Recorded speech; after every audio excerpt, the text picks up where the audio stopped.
हम पहले केरला गए थे, वहाँ से एक रोमांटिक सा आइडिया आया था कि भाई हम विल लिव ऑफ लैंड, हमारा अपना फार्म होगा। अब जब मैं फार्म सोचता था, मैं दिल्ली से हूँ, तो फार्म मतलब फार्म हाउस।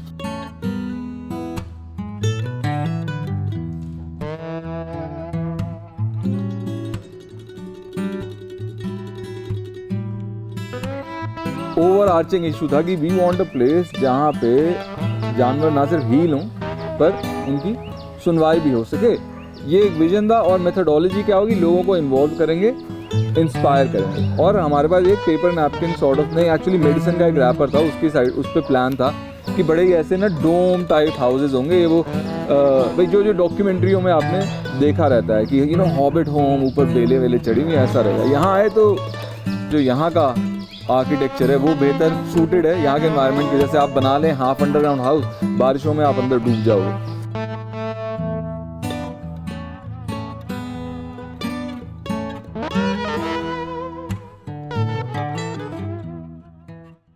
अब बहुत साल पहले चले जाएं, जब एग्रीकल्चर शुरू हुआ तो ये था कि भाई जंगल काटा, जंगल साफ किया और वहाँ पे उन्होंने उगाना शुरू कर दिया। अब जो जंगल था वहाँ पे बड़े टाइम से न्यूट्रिएंट्स का एक बैंक डिपॉजिटेड था। भाई पत्ते गिर रहे हैं, कुछ भी जानवर भी मर रहा है, वहीं पे कंपोस्ट हो रहा है, तो एक न्यूट्रिएंट्स थे। तो लोगों ने वहाँ पे जब उगाया तो वो न्यूट्रिएंट्स अवेलेबल थे। और गुड़ाई इसलिए की गई कि भाई जब ज़मीन सॉफ्ट हो जाती है तो जो जड़ें हैं उनको एक्सपेंड नहीं करनी पड़ती एनर्जी, फटाफट जड़ें फैलती हैं।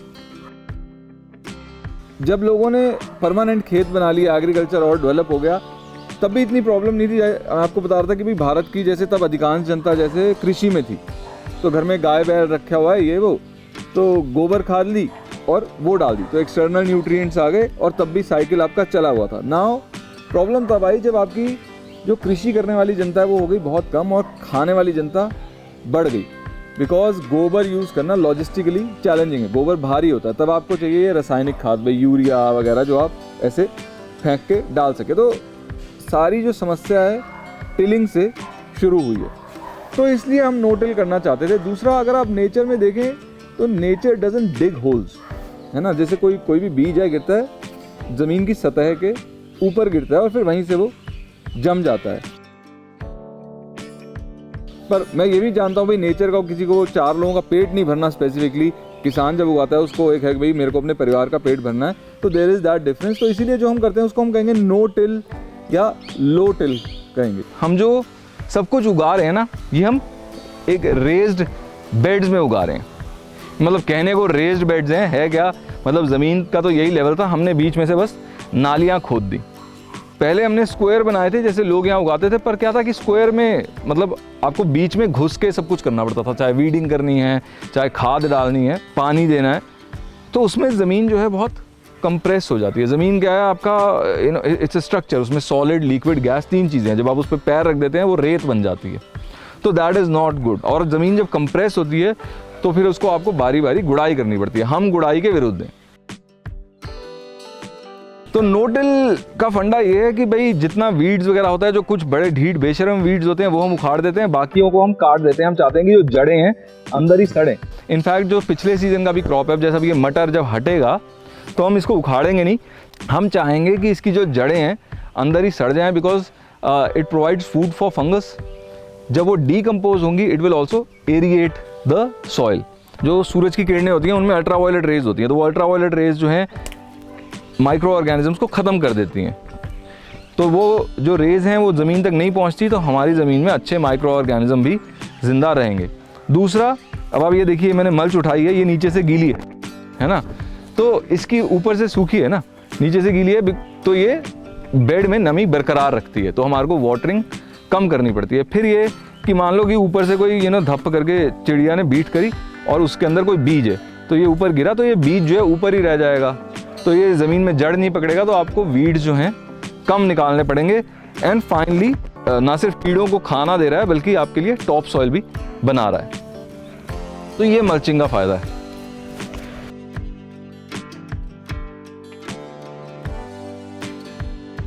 पीपल फार्म शुरू करने में हमारी मंशा थी to help animals heal and be heard, पर ये 50% ऑफ आवर फिलॉसफी है। बिकॉज हमारी फिलॉसफी है कि भाई ज़िंदगी में हम कम से कम लें और अपना जीवन जो है अच्छा काम करने में इस्तेमाल करें। तो ये तो काम हो गया ना, to help animals heal and be hurt. तो पर जो हमारा खुद का लाइफस्टाइल है उसमें सफरिंग फुटप्रिंट कम करने के लिए हमें था कि भाई हमारा खुद का खेत हो। लेकिन समस्या ये थी कि हमें खाना उगाना आता नहीं था। यूट्यूब वीडियोस बड़े देखे थे, किताबें बहुत पढ़ी थी। सेकंड ये था कि अगर हम कामयाब हुए तो भाई हमें बाज़ार से लहसुन नहीं लेना पड़ेगा। ये सारे लहसुन लगे हैं, हम करीब साल का 100 किलो लहसुन निकाल लेते हैं, जिसे हम प्रिजर्व भी कर लेते हैं, तो चला लेते हैं हम 6-7 महीने। लोगों में ना खेती के प्रति हीन भावना आ गई है। एक जो नई जनरेशन है वो खेती नहीं करना चाहती, उनको ये छोटा काम लगता है, उनको लगता है इसमें पैसा नहीं है। तो हमने देखा कि भाई पैसा जो है ना एक्चुअली में वो है फूड प्रोसेसिंग में, बेसिक फूड प्रोसेसिंग में। ऐसा नहीं कि आपको कोई मशीनें लगानी है, यही जो हमारी नानी दादी करती थी, डिहाइड्रेट करना, चीज़ों को प्रिजर्व करना, उनका अचार बना लेना, इसकी मदद से तो अपना उगाना और खुद ही उसको प्रोसेस करना, इसमें लोग पैसा कमा सकते हैं। हमने वो हर्ब्स लगाई जो आप सुखा के मतलब 2-2, 3-3 हज़ार रुपये किलो बेच सकते हैं। और ऑरेगनो लगाया, रोज़मेरी लगाई। ब्रोकली का बीज जब भी हमें मिला है बाज़ार से हाइब्रिड ही मिला है, देसी बीज हमें कभी मिला ही नहीं। तो ब्रोकली का जो भी हम बीज बचाते हैं उससे पूरी ब्रोकली नहीं निकलती, पर हम उसको बीजों के लिए रखते हैं। क्यों? क्योंकि ये जो बीज है ये 50,000 रुपये किलो बिक जाता है अगर आप इसको माइक्रो ग्रीन्स के लिए बेचें। ये लगी मूली। तो मूली का क्या है कि एक तो भाई जाहिर सी बात है आप मूली खा सकते हैं कच्ची, एक्सेस मूली है उसका अचार बन सकता है, घर में इस्तेमाल हो सकता है, बिक सकता है। फिर जब आप मूली को बीज पे जाने देते हैं तो इसमें फलियां लगती हैं जिसको मोगरा कहते हैं। फिर मोगरे की आलू की सब्जी बन जाती है। फिर इसको जब छोड़ देंगे तो ये बीज पे चली जाएगी और ये बीज हम बचा लेते हैं। हम जो भी अपनी सारी देसी सब्जियां हैं सबका बीज बचाते हैं, क्योंकि जब तक आप अपना बीज नहीं बचाते आप सच्चे मायने में मतलब स्वतंत्र नहीं है। तो सीड फ्रीडम इज़ फ्रीडम। फिर ये कैलेंडुला के फूल लगे हैं, आप खा नहीं सकते, पर इसको जैसे हम क्या करते हैं कोकोनट ऑयल में डाल के रख देते हैं, महीने तक पड़ा रहता है, वो कैलेंडुला ऑयल बन जाता है, जो बाज़ार से आप खरीदे तो मतलब बहुत ही महंगा है। पर अगर कोई हमारे पास ऐसा केस है जो आपका अंग्रेज़ी दवाइयों से ठीक नहीं हो रहा, जैसे एक बैल आया था वो पीछे से जला हुआ था, इस तेल से बहुत जल्दी ठीक हो जाता है। जब आप शहर में रहते हैं ना तो आप मौसम नोटिस भी नहीं करते। भाई मटर सारा साल ही अवेलेबल है, तो यहाँ के पता लगता है कि अच्छा मटर सर्दी की फसल है। कई चीज़ें हैं जो आपको 2 फसलें दे देती हैं। भाई जैसे गाजर है, उसको आप अपना जब सर्दियाँ शुरू हो रही हैं तब लगा सकते हो, जब सर्दियाँ ख़त्म हो रही हैं तब लगा सकते हो। सेम विद धनिया। साल में 2 बारी जब मौसम बदल रहा होता है, जब हम सर्दी से गर्मी में जा रहे होते हैं या गर्मी से सर्दी में, तो हमारे पास गाय के चारे की, हरे चारे की कमी हो जाती है। तो शहतूत उस समय बड़ा काम आता है, तो हम काट काट के दे देते हैं। शहतूत का और भी बड़ा फ़ायदा है, जैसे अब आप ये हमारा घर है ना, तो ये साउथ फेसिंग है, तो इसके सामने हमने शहतूत के पेड़ों की लाइन लगा रखी है। अब है क्या, सर्दियों में शहतूत जो है पत्ते झाड़ देता है, तो पत्ते झाड़ देता है तो सूरज जो है पूरा घर के अंदर पोर्च पे आ जाता है, और गर्मियों में उसमें पूरे पत्ते आ जाते हैं, तो वो हमारे को अच्छा शेड प्रोवाइड करता है। It's a deciduous tree, any deciduous tree अगर आपका साउथ फेसिंग घर है तो आपके इस्तेमाल का है। ये मोरिंगा लगा। मोरिंगा की फलियाँ जो है हम अपना सांभर में डाल लेते हैं, और पत्ते हम अगेन डिहाइड्रेट करके बेच देते हैं। अब मैं डिहाइड्रेट कह रहा हूँ, कोई लंबी चौड़ी चीज़ नहीं है। आप अगर बस एक मतलब हम शेड ड्राई करते हैं, तो ऊपर आपने चद्दर डाला, एक ऐसे कमरे में है जहाँ पे आपका एयर फ्लो है, पंखा चल रहा है, वहाँ पे चीज़ें हफ्ते में आराम से सूख जाती हैं। ये लगा क्यों है आपका ब्रॉड बीन्स, पर जो इसका बीज है उसको आप रोस्ट करके खा सकते हैं, makes a really nice snack. तो हमारी जो घर की खेती है वो इतने में, इसके अलावा हमने बाहर थोड़ी ज़मीन वगैरह ले रखी है जिसमें हम ग्रेन उगाते हैं।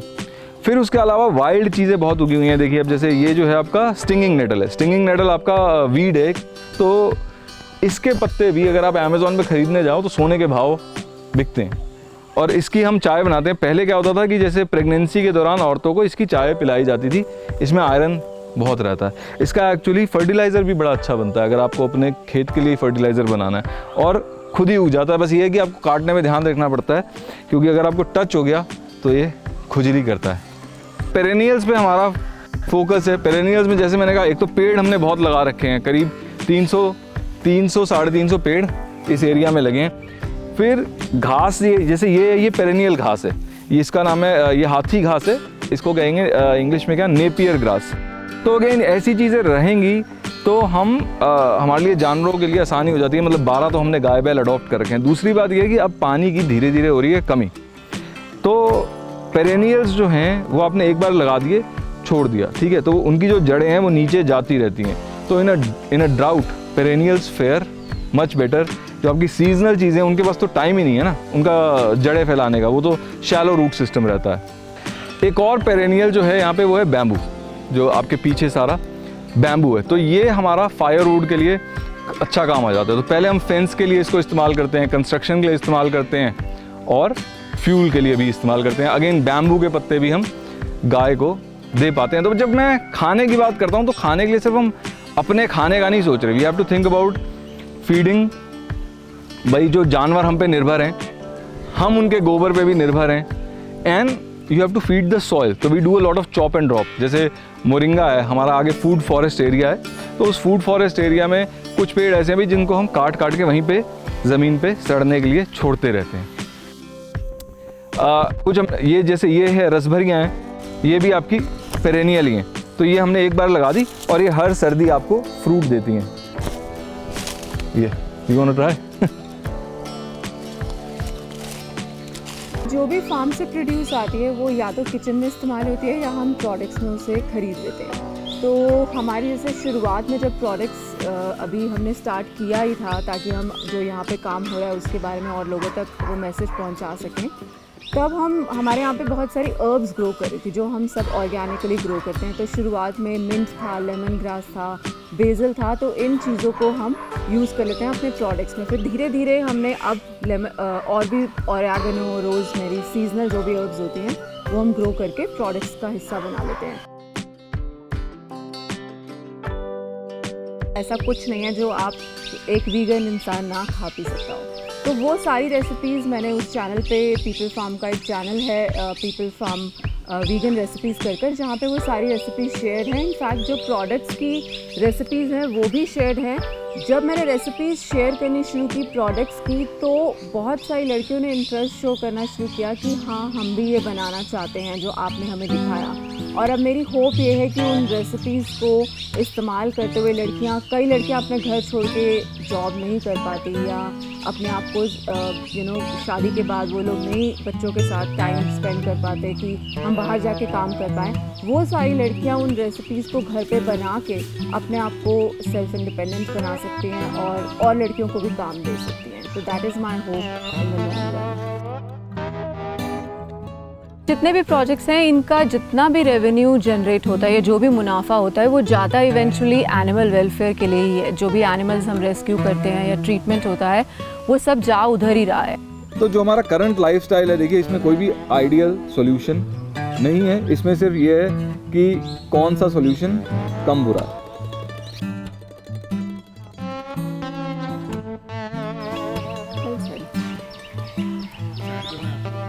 I think he's summarized everything.